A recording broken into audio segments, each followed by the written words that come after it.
Hello student, नमस्कार। अभिज्ञान शाकुंतलम पर हम पिछली क्लासों में चर्चा कर रहे थे और पिछली क्लास में चतुर्थ अंक के संबंध में जो वार्तालाप चतुर्थ अंक में वर्णित है उस पर बहुत विस्तृत रूप से हमने चर्चा की है। उनके जो श्लोक हैं उन श्लोकों के अर्थ भी देखे हैं, उनके अन्वयार्थ और उनके हिंदी अर्थ को भी हमने देखा है। इसके अलावा जब शकुंतला के विदाई का जो दृश्य है उस विदाई के दृश्य के संदर्भ में जो काश्यप या कण्व के द्वारा कथित जो श्लोक हैं अनुबंध जिसको कहते हैं श्लोक चतुष्ट, उसके संदर्भ में भी हमने पिछली क्लास में चर्चा की थी। आज की ये जो क्लास है उसमें एक चीज आपने देखी होगी परीक्षा में बहुत सी बार संवाद जो है नाटक के, उस नाटकों के संवाद में से जो सुक्तियां हैं वह सुक्तियों के संदर्भ में प्रश्न पूछे जाते हैं कि इस सुक्ति का संबंध, सीधा सा क्वेश्चन अगर आ जाता है कि इस सुक्ति का संबंध किससे है, किस रचना से है, कुमार संभव से है, अभिज्ञान शाकुंतलम से है, रघुवंश से है या फिर उत्तर रामचरित्र से है। इस तरह के चार ऑप्शन होते हैं और हमें ये पता लगाना होता है कि ये सुक्ति कहां से ली गई है। ठीक है, तो ऐसे क्वेश्चन जो है उसको तो हम बहुत इजी तरीके से हम कर लेते हैं कि हमें पता होता है कि ये सुक्ति यहां से ली गई है, क्योंकि हम भी तैयारी करके जाते हैं तो हमें इतना तो पता होता है कि उत्तर रामचरित्र की सुक्तियां कौन सी हैं, इसके बाद कुमार संभव की सुक्तियां कौन सी हैं, अभिज्ञान शाकुंतलम की सुक्तियां कौन सी। लेकिन अगर एग्जामिनर थोड़ा सा डीप में जाकर के क्वेश्चन बना लेता है और वह अगर उस सुक्ति का वक्ता या उसका श्रोता के संदर्भ में या कौन किसके लिए कह रहा है, इस तरह के क्वेश्चन अगर एग्जाम में आते हैं तो फिर हमें उसका जवाब हम तभी दे पाएंगे जब हमने उस रचना को बहुत अच्छी तरह से, उसके संवादों को बहुत अच्छी तरह से पढ़ा होता है। तो वही सुक्तियां और सुक्तियों के वक्ता कौन है, उसका अर्थ क्या है, उसके संदर्भ में हम आज की इस क्लास में बात करेंगे। और आज की इस क्लास में जो सुक्तियां हैं वह अभिज्ञान शाकुंतलम की जो चतुर्थ अंक है, जो कि कालिदास का काव्येषु नाटकम रम्य तत्र रम्या शकुंतला तत्रापि चतुर्थ अंक तत्र श्लोकश्चतुष्टयम्। तो अब जो कालिदास, जिनकी सर्वश्रेष्ठ रचना और उस रचना का नाम है अभिज्ञान शाकुंतलम, उसका जो चतुर्थ अंक है उस चतुर्थ अंक की जो सुक्तियां हैं उस सुक्तियों पर हम बात आज की क्लास में करेंगे। ठीक है, चलिए स्टार्ट करते हैं। चतुर्थ अंक की जो पहली सुक्ति है वह है न तादृशाः आकृति विशेषा गुण विरोधिनो भवन्ति। ये सुक्ति किसने कही है? तो ये सुक्ति प्रियंवदा ने कही है। किसने कही है? प्रियंवदा ने। किसको कही है? तो अनुसूया को। प्रियंवदा ने अनुसूया को कहा है। क्यों कहा है? जब ऋषियों के द्वारा विदाई को प्राप्त कर करके हस्तिनापुर नरेश दुष्यंत जब वहां पर हस्तिनापुर में चले जाते हैं तब उनका कोई भी पत्र आदि समाचार यहां पर नहीं आते हैं, तब अनुसूया जो है वह चिंतित होती है और चिंतित होने के बाद प्रियंवदा से कहती है, क्या कहती है कि हे प्रियंवदा, कि यहां से राजर्षियों के द्वारा विदाई को प्राप्त करके हस्तिनापुर गया हुआ जो दुष्यंत है वह वहां पर अंतःपुर की महिलाओं के साथ में रह करके या उसे अंतःपुर की महिलाएं प्राप्त हुई, इसके बाद वह यहां पर जो वृतांत घटित हुआ है उस घटित वृतांत को वह याद करता होगा या नहीं करता होगा। इस तरह से अनुसूया इस प्रियंवदा को पूछती है। तब प्रियंवदा कहती है कि विश्रब्धः भव, अर्थात तुम ऐसा मत बोलिए, विश्वास रखो, क्योंकि न तादृशः आकृति विशेषा गुण विरोधिनो भवन्ति। वह कहती है कि आकृति, तादृशः आकृति विशेषः, अर्थात उस प्रकार की विशेष आकृति वाले, है ना, ऐसे विशेष आकृति वाले जो लोग हैं वह न गुण विरोधिनो भवन्ति, अर्थात गुणों से, गुणों के विरोधी, है ना, गुणों के विरोधी नहीं होते हैं। अर्थात उनकी जैसा शरीर है, उनकी जैसी आकृति है, वैसे ही उनके अंदर गुण भी होते हैं। इसलिए ऐसा नहीं होता है कि वह वहां जाकर के यहां पर जो वृतांत घटित हुआ है या जो घटना घटित हुई है उसको वह वहां जाकर के भूल जाए, ऐसा नहीं हो सकता। तो न तादृशा आकृति विशेषा गुण विरोधिनो भवन्ति, ये जो चर्चा है वह प्रियंवदा अनुसूया से कहती है। सुक्तियों के संदर्भ में, किस संदर्भ में क्या कही जा रही है, क्यों कही जा रही है सुक्ति, उसको भी हम यहां पर क्लियर कर देंगे, ताकि आप अगर इनको कंठस्थ, बहुत से बच्चे क्या होते हैं अभिज्ञान शाकुंतलम की सुक्तियों की एक लिस्ट बना देते हैं, सुबह से शाम उसको रट्टा मार लेते हैं कि हाँ ये अभिज्ञान शाकुंतलम की सुक्तियां, लेकिन जब परीक्षा में बैठते हैं हम तो क्या होता है कि उसमें फिर सुक्तियां कुछ एक दो ऊपर नीचे हो जाती हैं तो हम थोड़ा सा कंफ्यूज हो जाते हैं कि ये अभिज्ञान शाकुंतलम की थी या नहीं थी। इसलिए अगर वृत्तांत आपको पता है कि ये सुक्ति क्यों क्यों किस संदर्भ में कही है, तो आपको आपके जहन में वो सुक्ति जो है वह छप जाएगी कि ये घटना इस समय की है और इसने इस सुक्ति को कहा है, इसलिए इस वृत्तांत को यहां पर समझाया जा रहा है। अगली सुक्ति है गुणवते कन्निका प्रतिपादि नित्येयम तावत प्रथम संकल्प। ये सुक्ति कौन कहता है? तो अनुसूया कहती है प्रियंवदा को। अनुसूया किसको कहती है? प्रियंवदा को। कब कहती है? तो जब इससे पहले वाली सुक्ति जब प्रियंवदा कहती है कि जो है न आकृति विशेषा गुण विरोधिनो भवंती, अर्थात आकृति विशेष जो व्यक्ति हैं वह गुणों के विरोधी नहीं होते हैं। तो फिर प्रियंवदा कहती कि मुझे तो सबसे पहले ये मतलब डर लग रहा है कि ये जो वृतांत घटित हुआ वह कर्ण या काश्यप जो है, जो कि उस समय आश्रम में उपस्थित नहीं थे, उन्हें ये घटना जो घटित हुई है वह स्वीकार करेंगे अथवा नहीं स्वीकार करेंगे। तब अनुसूया कहती है कि मुझे तो ऐसा लगता है कि वह स्वीकार कर लेंगे। तब प्रियंवदा फिर पूछती है कि किस प्रकार तुम्हें ऐसा लग रहा है कि वह स्वीकार कर लेंगे?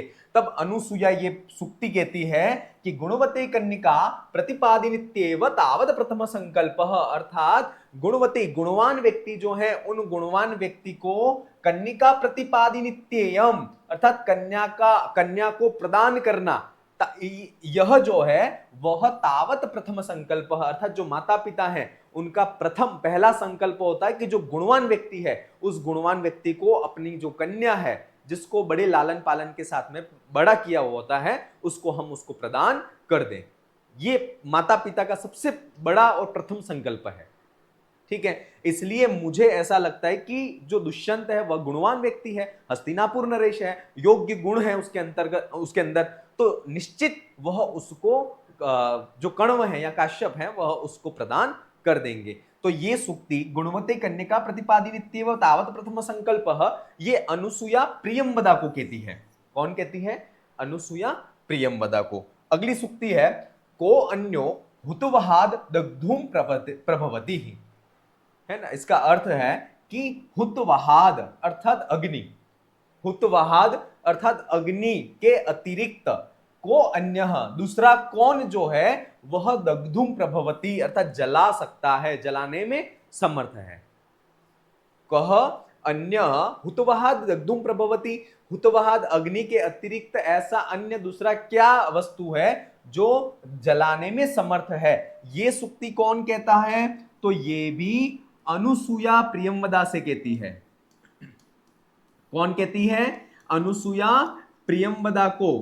कब कहती है? तो जब सुलभ कोप महर्षि दुर्वासा उस शकुंतला की कुटिया के द्वार पर आते हैं और द्वार पर आकर के वह भिक्षा का निवेदन करते हैं, तब शकुंतला जो है वह अनन्य मनस्क होकर के, एकाग्र चित्त होकर के वह दुष्यंत के ख्वाबों में खोई हुई थी और उस समय वह उन्हें श्राप देते हैं और श्राप दे करके जब वह दुर्वार गति से जा रहे थे, तब जब ये बात प्रियंवदा और अनुसूया को पता चलती है, तब अनुसूया कहती है प्रियंवदा से कि हे प्रियंवदा तुम को अन्य हुतवहाद दग्धुम प्रभवती, अर्थात अग्नि के अलावा अन्य कौन ऐसा व्यक्ति है जो जला सकता है, इसलिए तुम जाओ और उन्हें वापिस लौट करके वापिस लेकर के आओ ताकि उनका जो श्राप है उस श्राप से हम इस शकुंतला को मुक्त कर पाए। तो ये को अन्य हुतवहाद दग्धुम प्रभवती, ये अनुसूया किसको कहती है? प्रियंवदा को। किस संदर्भ में कहती है? जब दुर्वासा जिनको सुलभ कोप महर्षि, याद रखना सुलभ कोप महर्षि का ये परीक्षा में पूछा जाता है, तो सुलभ कोप महर्षि दुर्वासा, ठीक है। तो ये सुक्ति उस संदर्भ में कही गई है जब दुर्वासा उस शकुंतला को श्राप दे करके चले जाते हैं। अगली सुक्ति है रक्षितव्याः खलु प्रकृति पेलवाः सखी, है ना। रक्षितव्या खलु प्रकृति पेलवाः सखी। अब ये सुक्ति कौन कहता है? तो ये सुक्ति अनुसूया प्रियंवदा से कहती है। कौन कहती है? अनुसूया प्रियंवदा से। क्यों कहती है? ये रक्षितव्या खलु, जब ये शकुंतला को वह दुर्वासा श्राप देकर के चले जाते हैं, तब उन दोनों को, प्रियंवदा और अनुसुया, उसको श्राप के वृतांत के बारे में पता चल जाता है। तब अनुसुया कहती है उस प्रियंवदा से कि हे प्रियंवदा, रक्षितव्या खलु प्रकृति पेलवाह प्रिय सखी, अर्थात खलु निश्चय से, स्वभाव से, खलु अर्थात निश्चय से, प्रकृति पेलवा अर्थात प्रकृति यानी स्वभाव से, पेलव अर्थात जो कोमल है, तो ऐसी स्वभाव, निश्चय से, जो स्वभाव से ही कोमल है, ऐसी हमारी जो प्रिय सखी शकुंतला है, उस शकुंतला की हमें रक्षा करनी चाहिए। इसीलिए यह जो वृतांत है वह हमारे दोनों के मुंह तक ही सीमित रहे, हम इस वृतांत को किसी अन्य व्यक्ति को नहीं बताएंगे, ऐसा अनुसुया प्रियंवदा को कहती है। तो ये सूक्ति रक्षितव्या खलु प्रकृति पेलवाह सखी, ये सूक्ति अनुसुया प्रियंवदा से कहती है। ठीक है, क्लियर। इसके वक्ता अनुसुया हो गए और प्रियंवदा इसकी श्रोता हो गई। कब कहते हैं? तो जब वह श्राप देकर के चले जाते हैं, श्राप देकर के वह जब चले जाते हैं तब ये बात कही जाती है। ठीक है, चलिए अगली सूक्ति है, को नाम उष्णोदकेन नवमालिकम सिंचति। ये सूक्ति प्रियंवदा अनुसुया से कहती है। कौन कहती है? प्रियंवदा अनुसुया से कहती है। कब कहती है? जब इससे पहले वाली सूक्ति रक्षितव्या खलु प्रकृति पेलवाह सखी, जब ये सूक्ति अनुसुया कहती है कि हमारी जो सखी है, जो कि स्वभाव से कोमल है, ऐसी हमारी स्वभाव से कोमल सखी की हमें रक्षा करनी चाहिए, तब प्रियंवदा अनुसुया से कहती है कि भला को नाम उष्ण उदकेन नवमालिकाम सिंचति, अर्थात भला कौन व्यक्ति ऐसा होगा जो उष्ण उदकेन अर्थात गर्म जल के द्वारा नवमालिकाम, नवीन मालिक अर्थात जो लता है या चमेली की जो लता है उसको सिंचती अर्थात सिंचित करेगा, क्योंकि शकुंतला अपने आप में बहुत कोमल है और चमेली की जो लता होती है वह भी बहुत कोमल होती है। तो भला उस चमेली की लता को गर्म पानी से कौन सिंचित करेगा? कोई नहीं करेगा, क्योंकि वो बहुत गर्म है, गर्म जल होता है और वह जो लता है वह बहुत कोमल है। उसी प्रकार शकुंतला जो है वह भी बहुत कोमल है, और उस कोमल शकुंतला को इस वृतांत के संदर्भ में अगर बता देंगे तो गर्म जल के समान उसको कौन सिंचित कर सकता है? अर्थात कोई भी नहीं कर सकता है। ठीक है, तो ये प्रियंवदा अनुसुया से कहती है। कौन कहती है? प्रियंवदा अनुसुया से कहती है कि को नामोष्णो उदकेन नवमालिकाम सिंचति। ठीक है, तो इनके अर्थ और इनके वक्ता और श्रोता आपको पता होना चाहिए। एक ये श्लोक जो है वह, इसमें से क्वेश्चन बहुत सी बार पूछे जाते हैं, तो इस श्लोक का अर्थ ही आपको पता होना चाहिए। देखिए, चतुर्थ अंक का प्रारंभ जो है वह विष्कंभक से होता है। किससे होता है? विष्कंभक से। ठीक है, और विष्कंभक की जब समाप्ति हो जाती है, इसके बाद ये श्लोक आता है और इसमें क्या होता है? कण्व जो है या काश्यप जो है वह अपने एक शिष्य को आदेश देते हैं कि तुम बाहर जाइए और देखिए कि कितना समय जो है वह रात्रि का शेष रहा है, रात्रि का कितना समय जो है वह शेष बचा है, ये देख करके आओ। तो वह कण्व शिष्य जो है वह बाहर, कुटिया से बाहर जाते हैं और चारों तरफ देखते हैं। तो देखने के बाद उन्हें ये श्लोक जो है वह उनके द्वारा कहा जाता है। कौन कह रहा है? इस श्लोक का वक्ता कौन है? तो कण्व शिष्य है। कौन है? कण्व शिष्य। और ये कण्व शिष्य श्लोक को कब कहते हैं? जब काश्यप जो है वह अपने शिष्य को बाहर, सुबह अब रात्रि कितनी शेष है ये देखने के लिए जब बाहर भेजते हैं, तब बाहर जब वो प्रकृति का जो नजारा है उस नजारे को इसमें उद्धृत किया गया है और कहते हैं याते कतोस्त शिखरम पति प्रोषधीना माविष्कृतारुण पुरः सर एकतोर्क तेजोद्वयस्य युगपत् व्यसनोदयाभ्याम लोको नियम्यत इवात्मदशान्तरेषु। क्या कहते हैं? तो एकतः औषधि नाम पति अस्त शिखरम याति, अर्थात जब रात्रि जो है वह रात्रि समाप्त हो गई थी, चतुर्थ प्रहर जो है वह शेष बचा था रात्रि का, अर्थात कहने का मतलब यह कि लगभग 6 बजे के आसपास का समय था। और उस समय एकतः, एक और तो जो औषधि नाम पति, औषधियों का पति स्वामी अर्थात चंद्रमा जो है वह अस्त शिखरम याति, अर्थात अस्ताचल की तरफ चला गया था, है ना। अर्थात जो चंद्रमा है वह अस्त होने की स्थिति में था, और एकतः दूसरी ओर जो है अर्थात पूर्व दिशा की ओर अरुण पुरः सरह, अर्थात अरुण नामक जो सारथी जिसका है, ऐसा अर्क अर्थात जो सूर्य है वह आविष्कृत अर्थात वह उदय हो रहा था। एक तरफ तो जो औषधियों का पति चंद्रमा है वह अस्त हो रहा था, दूसरी तरफ पूर्व दिशा की में ही अरुण रूपी अरुण नामक जो सारथी है जिसका ऐसा जो सूर्य है वह उदय हो रहा था। ठीक है।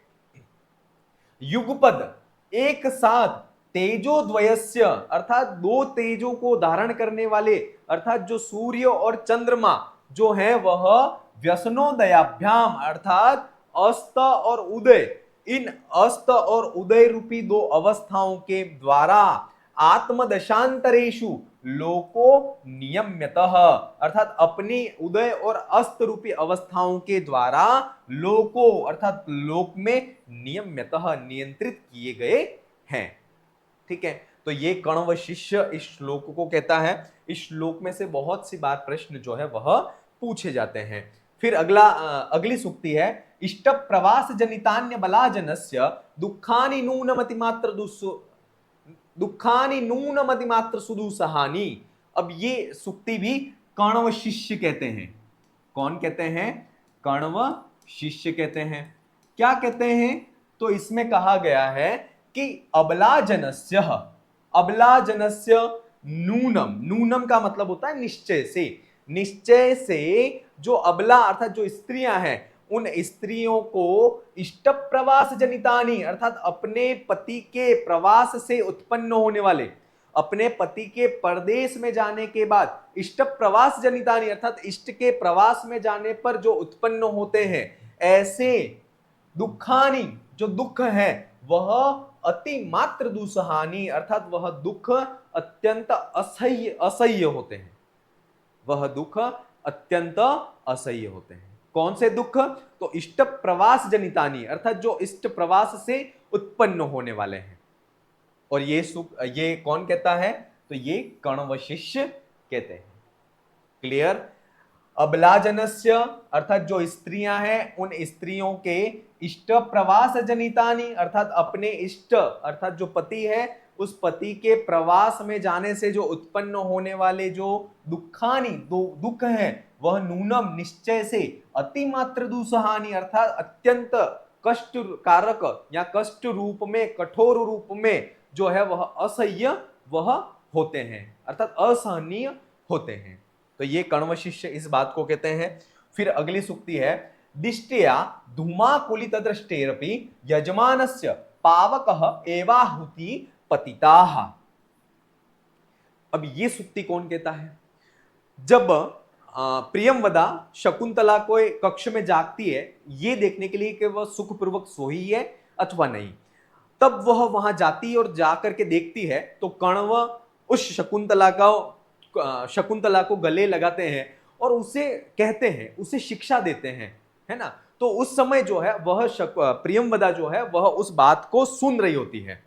प्रियंवदा उस बात को सुन रही होती है और वह प्रियंवदा अनुसुईया से आकर के ये बात कहती है कि मैंने जो है वह जब प्रियंवदा और अनुसुईया के बीच में चर्चा चल रही थी कि शकुंतला को अब उसके पति के घर पर भेजा जाएगा, हस्तिनापुर भेजा जाएगा, तब अनुसुईया प्रियंवदा से पूछती तुम्हें कैसे पता?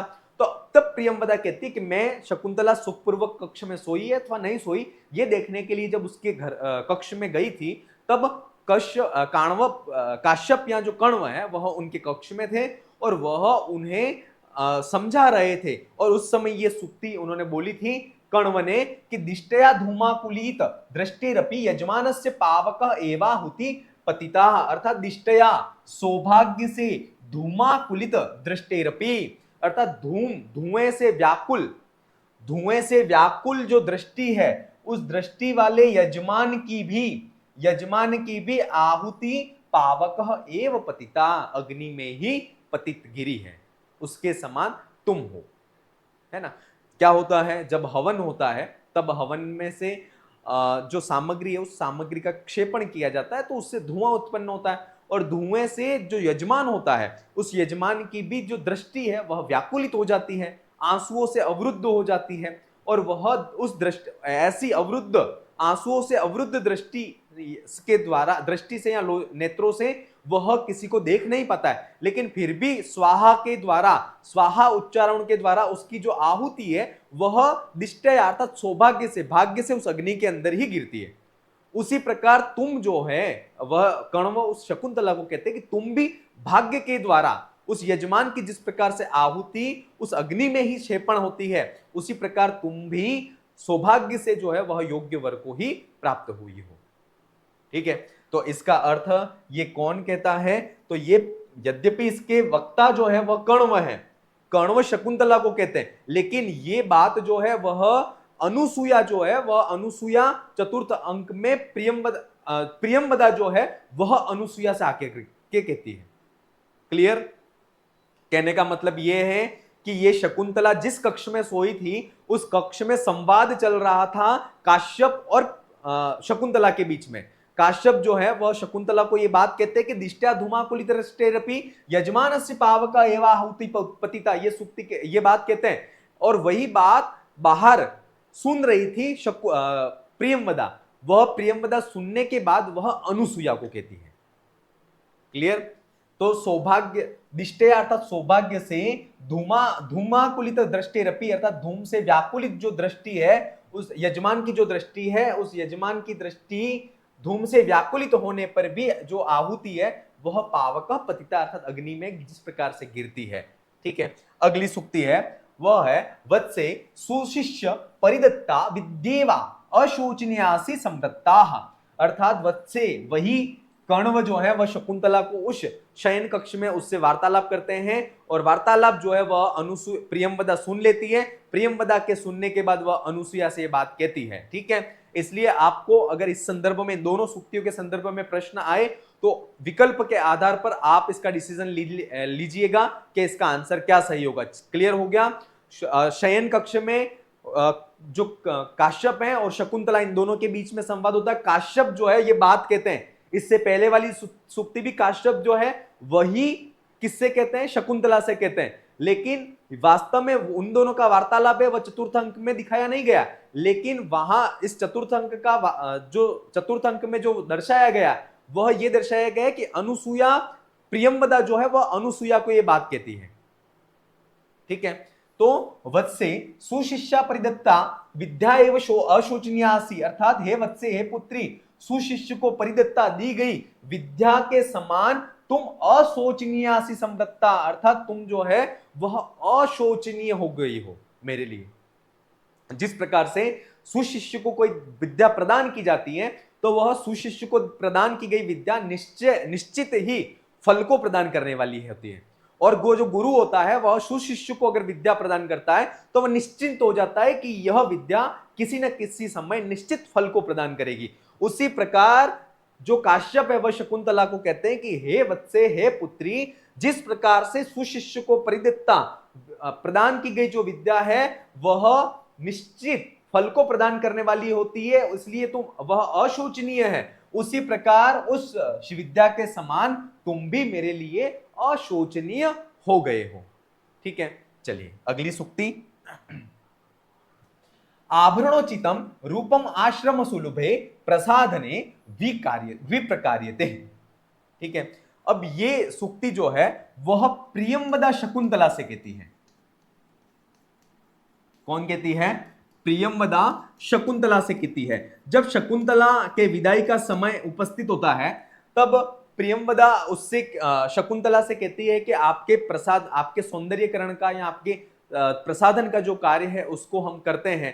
तब शकुंतला व्याकुल होती है और वह उसके आंखों से अश्रुपात होता है और वह कहती है कि हे सखी, मेरा मंडन जो है, मेरा तैयार होना अब जो है वह बहुत दुर्लभ हो जाएगा, क्योंकि अब मेरे जो हस्तिनापुर में दुष्यंत जिसके साथ में मेरा विवाह हुआ है वहां पर मुझे भेजा जा रहा है, तो मेरी सखियों के द्वारा अर्थात अनुसूया और प्रियंवदा के द्वारा मेरा मंडन अर्थात मेरा अलंकरण कार्य करना ये मेरे लिए दुर्लभ हो जाएगा। इस प्रकार से बोलती हुई वह अश्रुपात करती है। तब प्रियमवदा जो है वह कहती है कि नहीं, इस समय तुम्हारा रोना जो है वह उचित नहीं है, और फिर वह तैयार करती हुई वह ये बात कहती है कि आभरणोचितम रूपम आश्रम सुलभे प्रसादने विकार्यते विप्रकार्यते है, अर्थात आभूषणों के द्वारा, है ना, आभूषणों के आभूषणोचित उचित आभूषणों आभरणोचितम रूपम, अर्थात आभूषणों के जो योग्य है ऐसा जो रूप है, उस रूप को आश्रम में सुलभता से प्राप्त होने वाले जो प्रसाधन है, उन प्रसाधनों से विप्रकार्यते विकृत किया जा रहा है। क्योंकि शकुंतला के लिए शकुंतला को तैयार किया जा रहा है, लेकिन क्या कोई रत्न आभूषण या स्वर्ण आभूषण या रजत आभूषण थोड़ी ना है। वहां पर तो जो आश्रम में सुलभता से प्राप्त होने वाले जो फूल हैं, उन फूलों के द्वारा, उन फूलों के हारों के द्वारा उसको तैयार किया जा रहा है। तो प्रियंवदा उस समय शकुंतला से कहती है कि तू, यद्यपि तुम इतनी सुंदर हो कि तुम्हारा जो यह रूप है वह आभूषणों के द्वारा प्रसाधन के योग्य है, लेकिन आभूषणों के योग्य यह जो रूप है वह आश्रम में सुलभता से प्राप्त होने वाले जो पुष्प आदि रूप प्रसाधन है, उस प्रसाधनों से विप्रकार्यते, अर्थात वह विकृत किया जा रहा है। तो ये सूक्ति कौन कहता है? ये प्रियंवदा शकुंतला से कहती है। ठीक है, अगली सूक्ति, पिड्यन्ते ग्रहिणः कथम नुतनया विश्लेष दुःखिर नवे।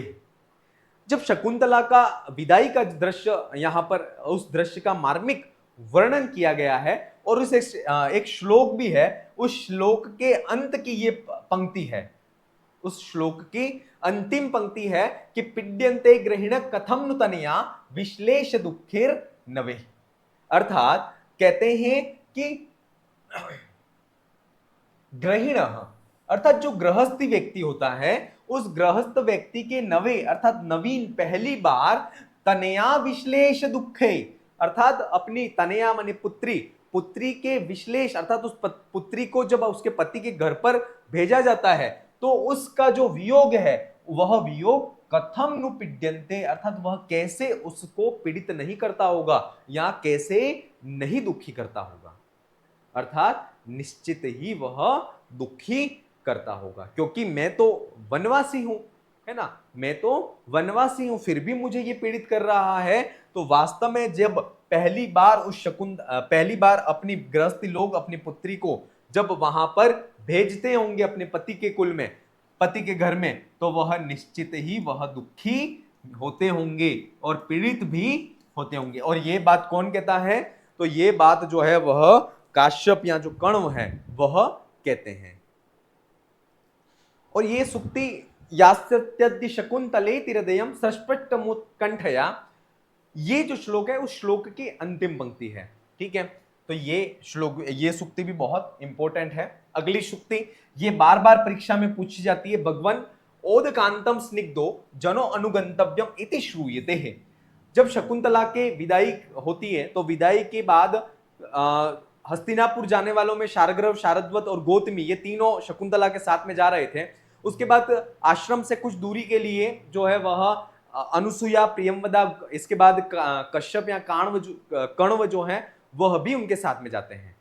तब थोड़ा सा और जाते हैं, तब शार्ग्रव जो है वह काश्यप से कहते हैं। कौन कहते हैं? शार्ग्रव जो है वह काश्यप से कहते हैं, क्या कहते हैं कि हे भगवान, ओदकांतम स्निग्ध जनो अनुगंतव्यम इति श्रूयते, हे भगवान, हे काश्यप, हे कण्व, हे गुरुजन, गुरुजी, स्निग्ध जनः, अर्थात जो प्रिय व्यक्ति होता है या जो प्रिय जन है, उस प्रिय जन का ओदकांतम अनुगंतव्यम, अर्थात जो नदी उदक, उदक से ओदक बना है, तो जो जल है उस जल का जो किनारा है या नदी जो है, उस नदी के किनारे तक ही उस प्रिय जन का अनुगमन हमें करना चाहिए, ऐसा श्रूयते, ऐसा सुना जाता है।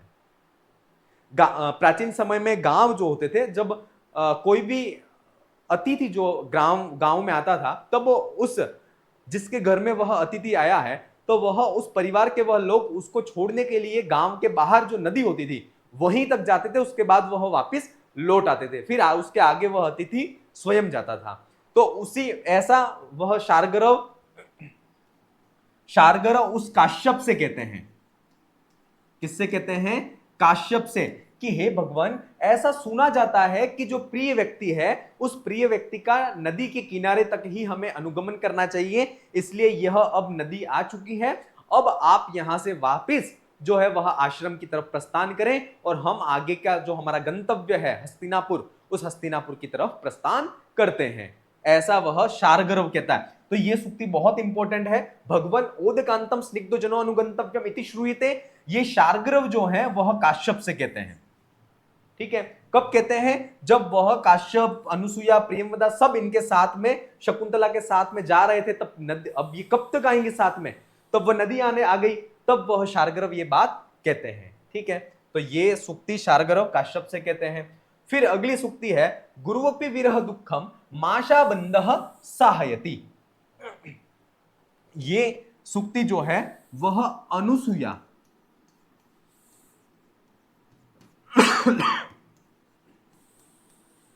अनुसुईया शकुंतला से कहती है। कब कहती है? जब एक चकवा और चकवी जो है वह नदी में, चकवा जो होता है वह चकवा कमल का पत्ता होता है, उस कमल के पत्ते की ओट में छुप जाता है और छुपने से उस चकवी जो है, उस चकवी को वो चकवा दिखता नहीं है। तो थोड़ी देर इधर उधर ढूंढने के बाद भी वह उसको नहीं मिलता है, तो वह व्याकुलित हो जाती है चकवी। तो वह उस दृश्य को वह शकुंतला देख रही थी, और शकुंतला देख रही थी, तब वह उस अनुसुईया से कहती है कि हे अनुसुईया, ये जो चकवा जो है वह कमलिनी के ओट में थोड़ी देर के लिए छुपा है, फिर भी उसके वियोग में ये जो चकवी है वह थोड़ी देर भी नहीं रह पाती और व्याकुलित तो होकर के वह चिल्ला रही है, उसको आवाज दे रही है। तो मैंने तो बहुत ही दुष्कर जो कार्य है वह किया है। फिर इस तरह से कहने पर वह अनुसुईया कहती है कि नहीं हे सखी, ऐसा तुम्हें नहीं सोचना चाहिए और ऐसा नहीं बोलना चाहिए, क्योंकि यह जो चकवी है वह भी इस चकवे के वियोग में पूरी दीर्घ रात्रि जो है उस रात्रि को वियोग में ही व्यतीत करती है, क्योंकि आशा का जो बंध है वह आशा का बंध दीर्घ और कष्टकारक जो विरह है उसको भी सहन करवाने में योग्य होता है। आप चकवा और चकवी जो पक्षी हैं, जो युगल पक्षी हैं, उनमें ऐसा होता है कि ये दिन में ही साथ में रहते हैं, और जैसे ही रात्रि होती है चकवा और चकवी वियोग को प्राप्त हो जाते हैं, और पूरी रात्रि जो है वह वियोग में और व्याकुल होकर के ये एक दूसरे को आवाज देते हुए ही पूरी रात्रि को, एक दूसरे को ढूंढते हुए ही पूरी रात्रि को व्यतीत करते हैं, ऐसा संस्कृत साहित्य में कहा जाता है। तो वही बात यहां पर कहते हैं, लेकिन उनको पूरी रात्रि में यह विश्वास होता है कि जब सुबह होगी और हम वापस मिल जाएंगे। रात्रि गमिष्यति भविष्यति सुप्रभातम भास्वानुदिश्यति हसिष्यति पंकजश्री। अर्थात जैसे ही रात्रि गमिष्यति भविष्यति सुप्रभातम, जैसी रात्रि व्यतीत होगी और सुबह हो जाएगी और हम वापस मिलन को प्राप्त हो जाएंगे। तो एक उन्हें आशा है, एक उम्मीद है, और उस आशा और उम्मीद के सहारे ही वह इतनी दीर्घ और कष्टकारक जो रात्रि है उसको व्यतीत कर देते हैं। तो वह अनुसुईया उस शकुंतला को कहती है कि गुरुवपि विरह दुखम आशा बंध सहायति। अर्थात आशा बंध, अर्थात जो आशा का बंध है, चाहे वो आशा की जो उम्मीद है या आशा की जो किरण है, वह गुरुवपि विरह दुखम, अर्थात गुरु दीर्घ जो विरह का दुख है, उस दीर्घ या गुरु जो विरह का दुख है उस दुख को भी सहायती, सहन करा देती है। तो ये बात जो है वह अनुसुईया किससे कहती है? शकुंतला से कहती है। ठीक है, अगला श्लोक है, अगली सुक्ति है भाग्यायतः मत परम नु खलु तद वाच्यम वधु बंधु भी। ये सुक्ति भी है वह काश्यप के द्वारा शार्गरव को कही जाती है। कब कही जाती है? तो जब शकुंतला को हस्तिनापुर भेजा जाता है, तब काश्यप या कण्व जो है वह शार्गरव को कहते हैं कि हे शार्गरव, तुम शकुंतला को तुम्हारे आगे रख करके जो दुष्यंत है उस दुष्यंत को हमारा यह संदेश कहना, अस्मान साधु विचिंत संयम धना नुच्चे पदम आत्मनः।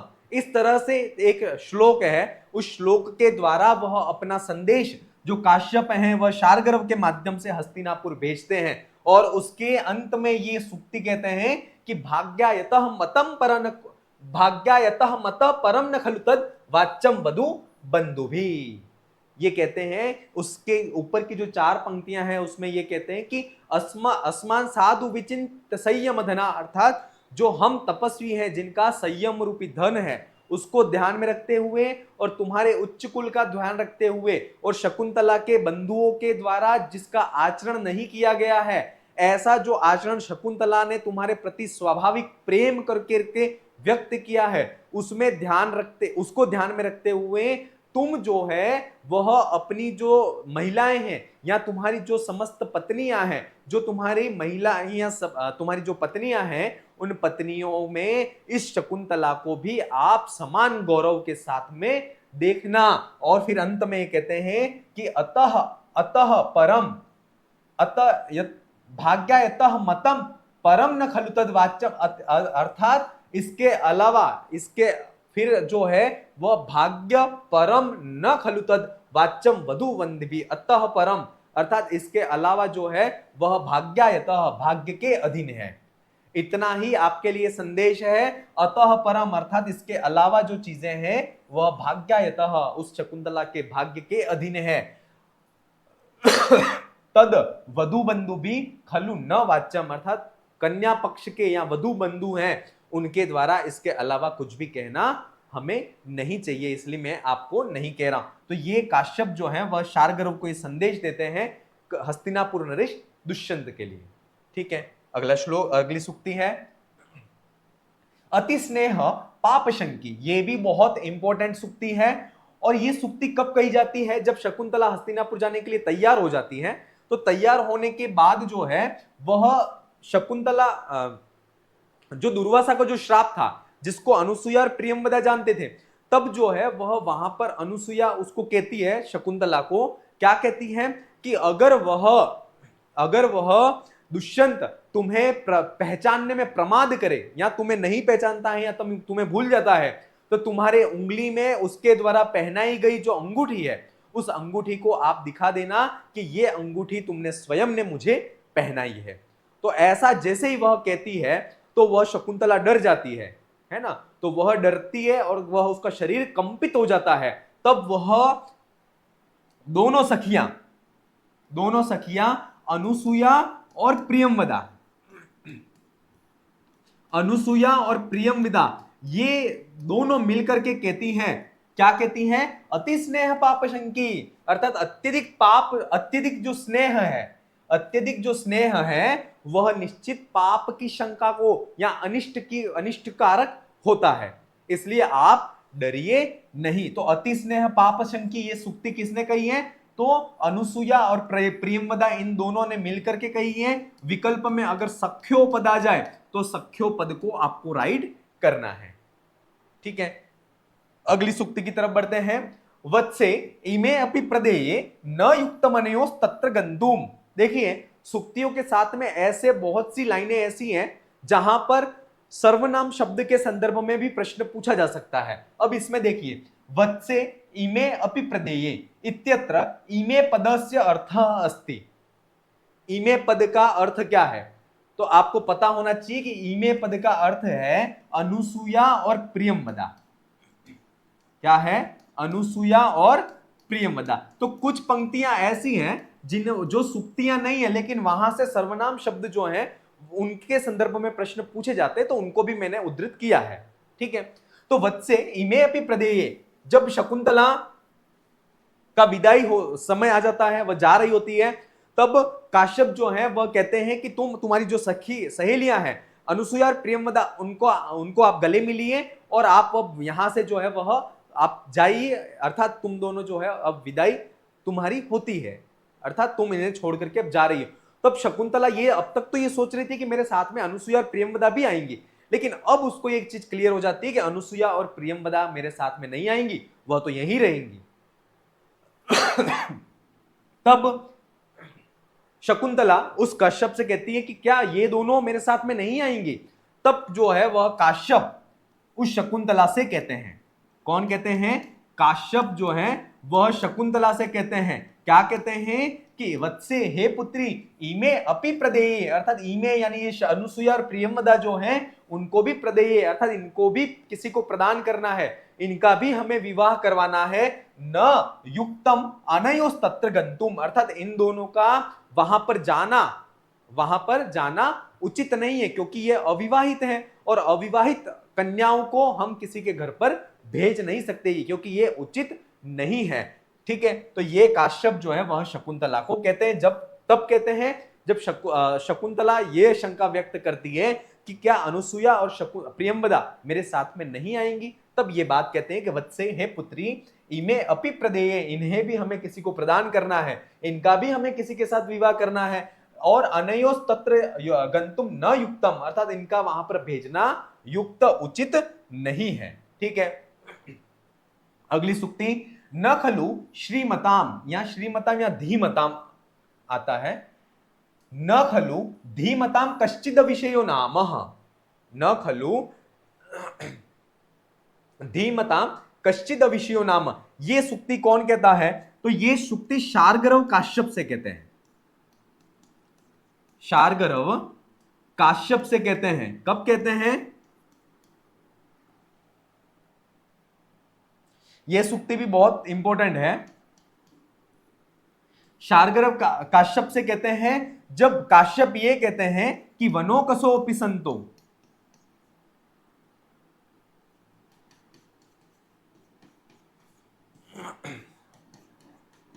संतो लौकिक ज्ञावयम, लौकिक ज्ञावयम, ये सूक्ति जब काश्यप कहते हैं कि यद्यपि मैं वनवासी हूं, यद्यपि मैं वनवासी हूं, फिर भी मैं लौकिक जो लोक व्यवहार है उसके बारे में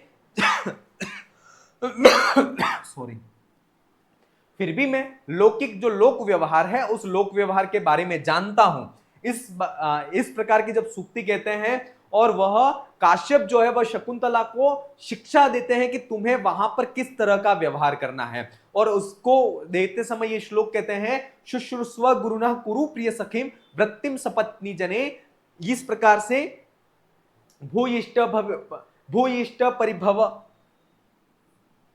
इस तरह शुश्रूषव कुरुना गुरु प्रिय सखीम वृत्तिम सपत्नी जने भूयिष्टम भव दक्षिणा परिजने, भूयिष्टम परिजना दक्षिण जने, अर्थात जो तुम्हारे सेवक हैं उन सेवकों के लिए तुम उदारता से युक्त जो है वो अपना व्यवहार को करना, अपने गुरुओं के प्रति शुश्रूषा का भाव रखना है ना, और जो अपने सोत हैं उन सोतों के साथ में सखीवत, सखियों के समान व्यवहार करना, इस तरह का जो शिक्षा है उस शिक्षा को उस शकुंतला को कहते हैं, देते हैं। तो जब ये बात कहते हैं कि मैं यद्यपि वनवासी हूं लेकिन मैं लोक व्यवहार को मैं जानता हूं, ये बात जब कहते हैं तब शार्ंगरव जो है वह काश्यप से कहते हैं कि न खलु धीमताम कश्चिद विषयो नाम, अर्थात खलु निश्चय से, धीमताम अर्थात जो बुद्धिमान है, जो बुद्धिमान व्यक्ति हैं उनके लिए कश्चित कोई भी चीज जो है वह अविषय न, अर्थात वह उनके लिए अनभिज्ञ नहीं है, वह किसी भी विषय से, या उनके लिए कोई भी विषय अविषय अज्ञात नहीं है, वह सब कुछ जानते हैं। तो ये शार्ंगरव जो है वह काश्यप से कहते हैं। अगली सूक्ति, वत्सः किम सहवास परित्यागिनी माम अनुसरसी, कि वत्स अर्थात हे पुत्र, किम सहवास परित्यागिनी अर्थात तुम्हारा साथ छोड़ करके जो जाने वाली मुझ जो शकुंतला है उस मुझ शकुंतला का क्यों अनुसरण कर रहे हो? ये शकुंतला उस मृग या हिरण से कहती है। शकुंतला किससे कहती है? तो शकुंतला मृग से या हिरण से, हिरण का जो बच्चा था उससे कहती है। जब शकुंतला जा रही होती है तब उसके जो कपड़े हैं, उसका जो दुपट्टा है, उसको वह मृग या जो हिरण है वह अपने मुंह से खींचता है। तब वह जैसे ही वह पीछे मुड़ती है तब देखती है कि यह मृग हिरण है ना, मृग या हिरण का जो छोटा बच्चा है वह उसके कपड़ों को खींच रहा है, जिसकी माता उसको जन्म देने के बाद ही मृत्यु को प्राप्त हो गई थी, और उसका लालन पालन जो है वह शकुंतला ने किया था। तो वह उसको कहती है कि हे पुत्र, तुम्हें छोड़ करके मैं जा रही हूं, और ऐसे तुम्हें छोड़ करके जाने वाली मुझ शकुंतला का तुम अनुसरण क्यों कर रहे हो? तुम ऐसी, मैं जो है वह तो इतनी निर्दयी हूं कि तुम्हें छोड़ करके जा रही हूं, इसलिए तुम्हें मेरा अनुसरण नहीं करना चाहिए। तो ये शकुंतला वह उस मृग को कहती है। फिर अस्याम अहम त्वयि च संप्रति वित्त चिंतः, यह बात जो है वह काश्यप जो है वह काश्यप शकुंतला से कहते हैं, शकुंतला से कहते हैं, जब शकुंतला का विदाई हो रही थी तब उसकी जो सखी थी जिसका नाम था वनजोत्सना, उसके साथ में सहोदर पुत्री के समान उसका स्नेह था, तो वह जो वनजोत्सना थी जो कि लता थी, उस लता के से वह आलिंगन, उसके वह गले मिलती है और गले मिलने के बाद वह उससे आज्ञा मांगती है कि मैं जो है वह जा रही हूं। तब काश्यप जो है वह कहते हैं कि यह जो वनजोत्सना जो लता है उसने भी जो वृक्ष है उस आम्र वृक्ष का चयन कर लिया है, उसको भी उसने अंगीकृत कर लिया है, स्वीकार कर लिया है पति के रूप में, और तुमने उस दुष्यंत को स्वीकार किया है, इसलिए अस्याम अस्याम यानी इस वन ज्योत्सना के लिए और त्वयी अर्थात तुम्हारे लिए, उन दोनों के प्रति संप्रति अर्थ और मतलब अब वर्तमान में मैं वीत चिंता अर्थात चिंता से मुक्त हो गया हूं, क्योंकि इस वन ज्योत्सना ने पति के रूप में उस आम्र वृक्ष को स्वीकार कर लिया है और तुमने जो है वह दुष्यंत को पति के रूप में स्वीकार कर लिया है, इसलिए तुम्हारे और इस वन ज्योत्सना के लिए मैं अब चिंता से रहित हो चुका हूं। अब यहां पर अस्याम, अस्याम पद किसके लिए आया? तो वन ज्योत्सना के लिए आया है, ठीक है। वह जब वन ज्योत्सना से मिल रही थी, तो वन ज्योत्सना से मिल रही थी तब ये कहते हैं कि वन ज्योत्सना आम्र वृक्ष पर आश्रित हो चुकी है, उसको स्वीकार कर लिया है, अंगीकार कर लिया है, तुमने दुष्यंत को स्वीकार कर लिया, इसलिए अस्याम अर्थात इस वन ज्योत्सना के लिए तो वही और तुम्हारे शकुंतला के लिए अहम मैं जो है वह संप्रति वर्तमान में वित्त चिंता चिंता से मुक्त हो चुका हूं। तो ये काश्यप जो है वह शकुंतला से ये बात कहते हैं। फिर वनोकसोपी संतो लौकिक ज्ञावयम, ये बात जो है वह काश्यप शार्ग्रव से कहते हैं। किससे कहते हैं? काश्यप जो है वह शार्ग्रव से कहते हैं